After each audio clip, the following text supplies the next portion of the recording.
मी काँग्रेससोबत त्या संदर्भाने चर्चासुद्धा करत होतो. मात्र काँग्रेसमधलं जे काही अंतर्गत राजकारण आहे, विशेषतः स्थानिकचं, ते थोडंसं आम्हाला तापदायक वाटत होतं.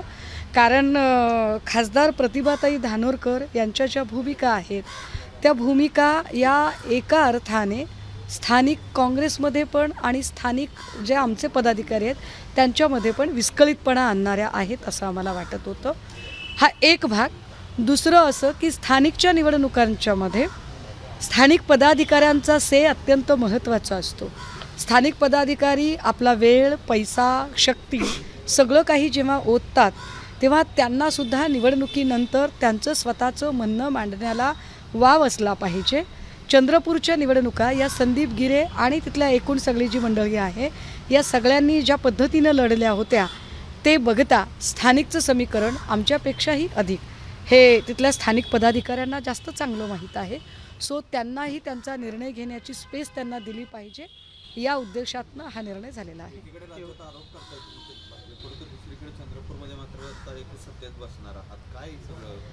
चंद्रपूरमधलं जे राजकारण आहे ते इश्यू बेस आहे. होय, राज्यात आम्ही भाजपच्या विरोधात आहोत आणि भाजपच्या सोबतचा आमचा संघर्ष राज्यात चालू राहील.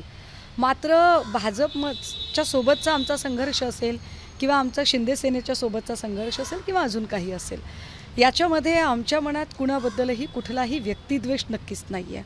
आमचं जे राजकारण आहे किंवा आमची जी संघर्षाची भूमिका आहे ती इश्यू बेस भूमिका आहे. आम्ही इश्यूज काय आहेत आणि आमचे इथिक्स आम्हाला काय सांगतात त्यानुसार आम्ही त्या भूमिका घेत आहोत. चंद्रपूर महाराष्ट्राचं एक टोक आहे, ज्याला आपण चांद्यापासून बांद्यापर्यंत म्हणतो. त्या एका टोकावर घडणाऱ्या घटना आणि तिथे असणारी प्राप्त परिस्थिती या सगळ्यांचा विचार करता तिथली भूमिका ही तिथल्या स्थानिक पदाधिकाऱ्यांनी ठरवलेली भूमिका आहे. नैसर्गिक मित्र नैसर्गिकरित्या एकत्र आले असं म्हणायचं का चंद्रपुरातून? ते मला नाही वाटत की आपण लगेचच सुतावरून स्वर्ग वगैरे गाठावा. येणाऱ्या काळातलं भविष्यात राजकारण काय पद्धतीने कलाटणी घेईल न घेईल काय असेल याच्याबद्दल आत्ता काही बोलणं हे अजिबात उचित असणार नाही. हा जो निर्णय आहे तो फक्त चंद्रपूर महापालिकेच्या पुरता निर्णय आहे. मला वाटतं अशा पद्धतीच्या युत्या आघाड्या स्थानिक पातळीवर अनेक ठिकाणी झालेल्या आहेत.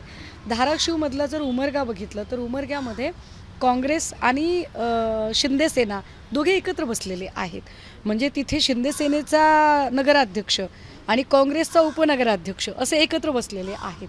त्यामुळे प्रत्येक ठिकाणच्या ज्या भूमिका आहेत, ज्या स्थानिकच्या समीकरणं आहेत, आम्ही कायम असं म्हणतो की जिल्हा परिषदेची निवडणूक, नगर परिषदाची निवडणूक, एकूण स्थानिक स्वराज्य संस्थांच्या निवडणुका या कार्यकर्त्यांच्या निवडणुका असतात.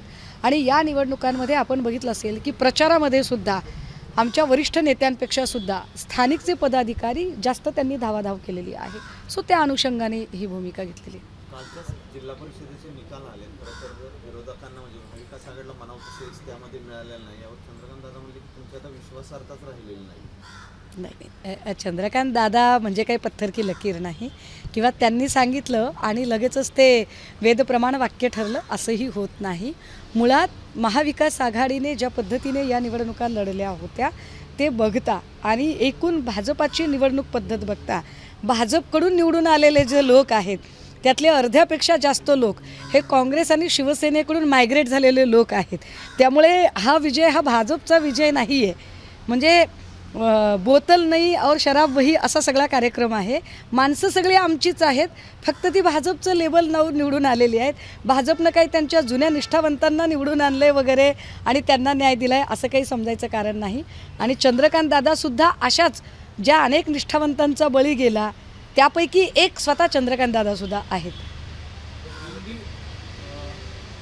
सरकार लादण्याचं जे काम सरकार करते ते आधी उठून दाखव मग आणि नंतर आम्हाला शिकवा असं राज ठाकरे जे आहेत ते मोहन भागवत यांनी सांगतात. अराजकीय संघटना असून सुद्धा भाषेच्या मुद्द्यावर तुम्ही कशाला बोलताय असं थेट प्रश्न देखील राज ठाकरे यांनी RSSच्या कार्यक्रमावर जाईल. राष्ट्रीय स्वयंसेवक संघ ही राजकारण विरहित संघटना आहे असं वरवर कितीही सांगत असली तरी भाजपचा थिंक टँक म्हणून किंवा एकूण वेगवेगळ्या ज्या भाजप आणि इतर ज्या काही संघटना आहेत त्यांची मातृसंघटना म्हणून RSS जे स्वतःकडे एक स्टेक घेऊ पाहते आणि त्यातनं ज्या भूमिका मांडते मला वाटते त्या भूमिका खूप वेळा एक गोंधळाची स्थिती निर्माण करणाऱ्या असतात.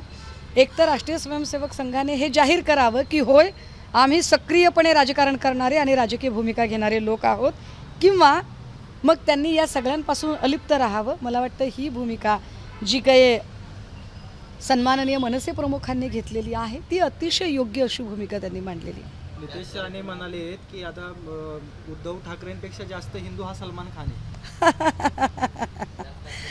मी तुम्हाला खरं सांगू का, मला नितेश राणेंवर अजिबात बोलायला आवडत नाही. माझं वारंवार काहीतरी कोणीतरी म्हटलं की तुम्ही कोण तो नवखा काहीतरी असे नाही का मस्कापाव वगैरे करणारे लोक असतात आणि अशा लोकांना तर तुम्ही त्याच्यावर प्रतिक्रिया का देत नाही. तर या माणसांना भाजपाने कितीही म्हणजे बेडकाचा फुगवून बैल करायचा जरी ठरवला तरी त्यांच्या ठायी गुणवत्ता अजिबात नसते. त्यामुळे त्यावर व्यक्त व्हावं असं मला अजिबात वाटत नाही. मग भाजपचा एखादा नवखा प्रवक्ता असेल किंवा मंत्रिपदावर गेलेले नितेश राणे असतील, याबद्दल मी फक्त एकच वाक्य म्हणेल, पृथ्वीचा आकार केवढा, ज्याच्या त्याच्या डोक्या एवढा. राष्ट्रवादीच्या दोन्ही एकत्रीकरणाचे विषय जोर धरू लागले. जर दोन्ही राष्ट्रवादी एकत्र आल्या तर महाविकास आघाडीमधला राष्ट्रवादी बाजूला होतो आणि दोन पक्ष राहतात, तुमचा एक पक्ष आणि काँग्रेस. तर काँग्रेसचाही स्वबळाचा नारा एकलाच्या वेळेची भूमिका काही प्रमाणावर दिसते. असं जर झालं तर महाविकास आघाडीमध्ये पूर्णपणे फूट झाल्याचं पाहायला मिळेल, अशी भीती काहीशी निर्माण झाली असं वाटतं. नाही, याच्यात भीती वगैरे असे शब्द आणायची काय गरज आहे. काँग्रेस असेल, राष्ट्रवादी काँग्रेस शरदचंद्रजी पवार पक्ष असेल किंवा शिवसेना उद्धव बाळासाहेब ठाकरे पक्ष असेल, तीनही पक्ष वेगवेगळे आहेत. तीनही पक्षांचे वेगळे प्रमुख आहेत, त्यांचे प्रवक्ते वेगळे आहेत, त्यांचं संपूर्ण जे स्ट्रक्चर आहे ते स्ट्रक्चर अतिशय वेगळं आहे. त्यामुळे एका माणसावर किंवा एका संघटनेवर दुसरी संघटना ही अजिबातच अवलंबून नाही. दोन राष्ट्रवादी एकत्रित होत असेल तर ती आनंदाची गोष्ट आहे. त्यांनी ते व्हावं की नाही व्हावं हा सर्वस्वी त्यांचा प्रश्न आहे. त्यावरून आम्हाला भीती बाळगायचं काही कारण नाही. कारण जेव्हा शिवसेना निर्माण झाली तेव्हा यापैकी कुणाला विचारून निर्माण झाली नाही ना. किंवा उद्या कधी असं मला असं वाटतं की जो तो ज्याच्या त्याच्या मेहनतीने उभा राहत असतो. त्यामुळे इतर पक्षांवर आमचा पक्षाचं यश अपयश अवलंबून नाही. आम्ही आमचं काम करत राहू. दुसऱ्या बाजूला आज रोहित पवार अजित पवारांच्या झालेल्या अपघाताबद्दल एक पत्रकार परिषद सुद्धा घेत आहेत. 4:30 वाजता केस जरी असली तरी याआधी तुम्ही स्वतः म्हणाल की अजित पवारांचा जो झालेला सगळा प्रकार आहे तो घातपात आहे. अजूनही या भूमिकेवर तुम्ही ठाम आहात का? काही अजून मी अजूनही माझ्या सपोर्टेड एव्हिडन्स तुम्हाला मिळालेला आहे?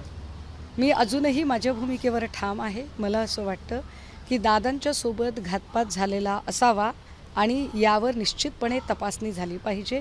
पण तो तपास राज्यातल्या किंवा देशातल्या संस्थेकडे देण्यापेक्षा तो तपास असे जेव्हा मोठे विमान अपघात होतात आणि डिग्निटरीज त्यामध्ये प्रवास करतात त्यावेळेला निश्चितपणे आंतरराष्ट्रीय तपास यंत्रणांच्या माध्यमातून तो तपास झाला पाहिजे. दादांचा अपघात ज्या पद्धतीने झाला आहे त्यामध्ये अनेक लॅक आहेत की दादा जर विमानात बसले तर दादा नेमके कोणत्या गाडीने विमानतळावर आले होते, दादांना सोडायला कोण आलं होतं, त्यावेळचे CCTV फुटेज काय आहेत, दादांनी कोणालाच कशी कल्पना दिली नाही. जे आमच्यापर्यंत माहिती येते ती माहिती अशी की दादा हा सगळा प्रवास बाय रोड करणार होते. मग अचानक त्यांना विमानाने प्रवास करायला इन्सिस्ट कुणी केलं, विमान कुणी बुक केलं होतं, त्यांनी विमानाने प्रवास करावा यासाठी त्यांना कुणाचा फोन आला होता, त्यांची शेवटची जी फोन डिरेक्टरी आहे ती फोन डिरेक्टरी चेक झाली पाहिजे, त्यांचे CDR बघितले गेले पाहिजेत. ह्या सगळ्या गोष्टींवर निश्चितपणे आम्हाला शंका आहेत. आणि विशेषतः दादांच्या अपघाती मृत्यूनंतर महाराष्ट्र शोकसागरात बुडालेला असताना पटेल तटकरे यांनी ज्या भूमिका घेतलेल्या आहेत ते महाराष्ट्राच्या लोकभावनेचा अनादर करणाऱ्या आहेत. त्यामुळे ती शंका अधिक बळावते. तुम्ही म्हणताय आंतरराष्ट्रीय तपास यंत्रणाकडे हा तपास द्यावा, देशातल्या तपास यंत्रणावर तुमचा विश्वास नाही का? देशातल्या तपास यंत्रणांवर जर माझा विश्वास ठेवायचा म्हटलं तर विचार करा, आम्ही पक्षाच्या संबंधाने आमची एक केस आत्ता चालवत आहोत. त्याच्यातली पहिली टर्म आमदारकीची संपली, दुसरी टर्म अर्धी होत आलेली आहे. अजूनही आम्ही दामिनी चित्रपटातल्या त्या चड्डा वकिलासारखा कुणीतरी आम्हाला तारीख पे तारीख देत राहतोय आणि आम्ही नुसतेच पिंगा घालत राहतोय. जर आम्ही किती विश्वास ठेवायचा बरं अशा सगळ्या परिस्थितीमध्ये. मला असं वाटतं की आत्ता जे काही चालू आहे म्हणजे अगदी एपिस्टन फाईलचा जरी आपण जर उल्लेख बघितला तर एका एपिस्टन फाईलच्या संदर्भाने अमेरिकेचा असणारा दृष्टिकोन किंवा काय पद्धतीने तिकडचे लोक त्या फाईलकडे बघतात आणि त्याच वेळेला भारतातले लोक मात्र काय पद्धतीने बघतात. ज्या देशामध्ये अगदी देशाचे पंतप्रधानच संसदेमध्ये येत असताना जर लोकसभा अध्यक्षांना वाटतंय की त्यांनी येणं हे त्यांना धोकादायक होतं, त्यांच्या सुरक्षिततेच्या विरुद्ध होतं, जर या देशाचे पंतप्रधानच सुरक्षित नसतील तर देशाच्या संरक्षण मंत्र्याला खरंच पदावर राहण्याचा अधिकार आहे का? आणि असे संरक्षण मंत्री जे स्वतः देशाच्या पंतप्रधानांना सुरक्षा पुरवू शकत नाहीत, उलट पंतप्रधानांना लपून बसावं लागतं, त्यांच्याकडून खरंच तपास सुरक्षित आणि निरपेक्ष होईल अशी अपेक्षा बाळगता येईल का? काल पुणे महानगरपालिकेच्या महापौर पदाची निवड झाली. सगळे भाजपचे नगरसेवक तिथे सहभागी होत होते. मात्र या सगळ्या कार्यक्रमाची चर्चा न होता सोशल मीडियावर एक व्हिडिओ व्हायरल होते ज्या ठिकाणी त्या सगळ्या नवनिर्वाचित नगरसेवक आहेत त्यांच्या करोडो रुपयांच्या गाड्यांचा एक व्हिडिओ जो आहे तो महापालिकेच्या पार्किंगमधला समोर आला. त्यानंतर पुणेकरांचा देखील असाच प्रश्न आहे की करोडो रुपयांच्या गाड्या मिरवणारे नगरसेवक जे आहेत त्यांचा स्वतः काम करत पुणे तिथे काय उणे? आणि आता तर पुण्यामध्ये जो दरारा आणि जो वचक होता एका अर्थाने अजितदादांचा, तो दरारा आणि तो वचकही नाही आहे. त्यामुळे पुण्यातले नगरसेवक कधी शहराचं सुशोभीकरण कसं करावं हे शिकण्यासाठी एखाद्या परदेशातली सहल काढतील, कधी आम्हाला तिथलं अभियांत्रिकी कसं काम असावं हे बघण्यासाठी आम्ही अमुक एका देशाला भेट देत आहोत म्हणून सहल काढतील. पैसा थोडीच त्यांच्या खिशातला चालला आहे, पैसा पुणेकरांच्या कराचा चाललेला आहे. आणि पुणेकरांचा कर कसा वापरायचा या संबंधाने पुणेकरांनी जागरूक असणं आता जास्त गरजेचं आहे. मला नाही वाटत की निवडून दिलेले नगरसेवक हे फार जागरूकतेने आणि खरोखरच आत्मीयतेने त्यावर काम करू शकतील. महानगरपालिकेत तुमचा शिवसेनेचा एकच नगरसेवक जो आहे तो पुण्यात असणार आहे. तर एकंदरीत पुढच्या कामकाजासाठी त्यांच्यावरती कधी कधी हुकुमाचा एक का एकच असतो दादा, काय फरक पडत नाही.